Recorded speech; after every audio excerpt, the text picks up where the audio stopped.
ഇന്ന് നമ്മൾ ഉണ്ടാക്കാൻ പോകുന്ന ഒരു അടിപൊളി ബീഫ് സ്റ്റൂ ആണ് ട്ടോ. അതിൻ്റെ കൂടെ നമ്മൾ നല്ല അടിപൊളി ആവി കയറ്റിയ ബ്രെഡുമാണ്. അപ്പോൾ നമ്മളതിന് ഞാനൊരു എത്തും വലയൊന്നും ഇല്ലാതെ കാണിക്കുന്നതല്ല. ഞാൻ ഓൾറെഡി ബീഫ് വേവിച്ച് വെച്ചിരിക്കുകയായിരുന്നു. അപ്പോൾ അതിൽ നിന്ന് ഞാൻ കുറച്ചെടുത്ത് മാറ്റിയതാണ് ട്ടോ. അതുകൊണ്ടാണ് ഇങ്ങനെ കാണിക്കുന്നത്.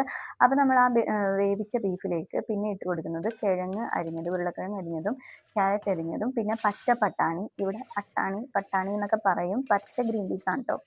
അതും ഇട്ട് കൊടുക്കണം. പിന്നെ പച്ചമുളകും ഉപ്പും. പിന്നെ അതിൻ്റെ കൂടെ ഞാൻ മഞ്ഞൾപ്പൊടി ഓർക്കാതെ ഇട്ടതാണ്. സാധാരണ ഞാൻ ബീഫ് സ്റ്റൂവിൽ മഞ്ഞൾപ്പൊടി ഇടാറില്ല. പക്ഷേ ഇത് ഓർക്കാതെ ഇട്ടതാണ് കേട്ടോ. അപ്പം കുറച്ച് മഞ്ഞൾപ്പൊടി ഇട്ടിട്ടുണ്ട്. പിന്നെ കുരുമുളക് പൊടി, ഗരം മസാല, ഉപ്പ് ഇത്രയാണ് ഇട്ട് കൊടുക്കുന്നത്. എന്നിട്ട് നമുക്ക് അതൊന്ന് ഒരു 2 വിസിൽ അടുപ്പിച്ചെടുക്കാം കേട്ടോ. അപ്പോഴത്തേക്കും നമ്മുടെ കിഴങ്ങും ക്യാരറ്റും എല്ലാം നന്നായിട്ട് വെന്ത് കിട്ടും. ഇനി നമുക്കിതിലേക്ക് ബാക്കി മസാലയും കാര്യങ്ങളൊക്കെ ചേർക്കാം.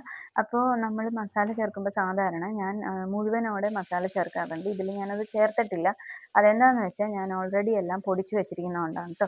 അപ്പോൾ നമ്മൾ ആദ്യം നെയ്യ് ഒഴിച്ച് കൊടുത്ത് അതിലേക്ക് സവാള ഇട്ട് വഴറ്റിയിട്ട് പിന്നെ ഇഞ്ചിയും വെളുത്തുള്ളി ചതച്ചതാണ് ഇട്ട് കൊടുത്തിരിക്കുന്നത്. അരിഞ്ഞോ ചതച്ചോ എങ്ങനെ വേണമെങ്കിലും ഒക്കെ ഇടാം കേട്ടോ. അപ്പം ഞാനിപ്പോൾ ചതച്ചാണ് ഇട്ട് കൊടുത്തിരിക്കുന്നത്. പിന്നെ അതിലേക്ക് ഞാൻ പറഞ്ഞില്ലേ, ഓർക്കാതെ ഞാൻ കുറച്ച് മഞ്ഞൾപ്പൊടി ഇതിലും ചേർത്തു.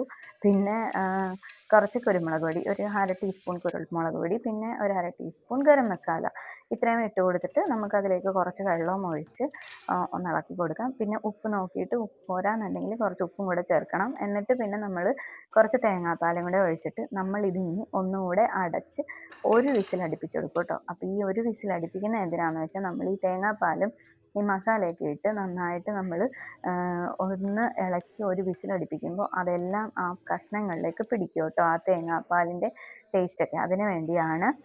പിന്നെ നമുക്ക് ലാസ്റ്റ് ഒന്നാം പാല് ഒഴിച്ച് ലാസ്റ്റ് ഇരിക്കുന്ന പാലും കൂടെ ഒഴിച്ച് നമുക്ക് ഇളക്കിയിട്ട് പിന്നെ ഞാനിതിൽ സ്പെഷ്യലായിട്ട് ചേർത്ത് കൊടുത്തത് കുറച്ച് ഫ്രഷ് ക്രീമാണ് കേട്ടോ. അപ്പോൾ ഞാൻ ആദ്യമായിട്ടാണ് ഇങ്ങനെ ഫ്രഷ് ക്രീം ഒഴിച്ചൊക്കെ ഉണ്ടാക്കുന്നത്. എങ്ങനെ ഉണ്ടാവുമെന്ന് നമുക്ക് നോക്കാം. അപ്പോൾ അങ്ങനെ ഒഴിച്ച് കൊടുത്തിട്ടുണ്ട്. എന്നിട്ട് അതൊന്ന് തിളക്കേണ്ട ആവശ്യമില്ല, ചൂടായാൽ മതി. ഇനി നമുക്ക് കശുവണ്ടിയും കിസ്മിസും വറുത്ത് ചേർക്കാം കേട്ടോ. അപ്പോൾ അതിന് ഞാൻ കുറച്ച് നെയ്യ് എടുത്തിട്ടുണ്ട്. ആ നെയ്യ് ചൂടായി വരുമ്പോൾ അതിലേക്ക് കശുവണ്ടി കിസ്മിസും ഇട്ടിട്ട് അതൊന്ന് ചൂടാക്കിയിട്ട് ഇതിലേക്ക് ഇട്ട് കൊടുക്കുക. അപ്പോൾ ഇത്രേ ഉള്ളൂ നമ്മുടെ ബീഫ് സ്റ്റൂവ്. അപ്പം ഞാൻ സാധാരണ ഉണ്ടാക്കുന്നതിൽ നിന്നും വ്യത്യസ്തമായിട്ടാണ് ഈ ബീഫ് സ്റ്റൂ ഉണ്ടാക്കിയിരിക്കുന്നത് കേട്ടോ. ഫ്രഷ് ക്രീം ചേർത്തിട്ടുണ്ട്.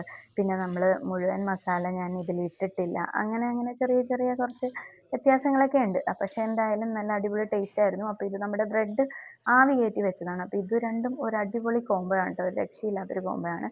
നമുക്ക് എത്ര കഴിച്ചാലും മടുക്കുകയില്ല, അത്ര ടേസ്റ്റുള്ളൊരു കോംബോ ആണിത്. അപ്പോൾ നമുക്കത് ഒന്ന് കഴിക്കാം.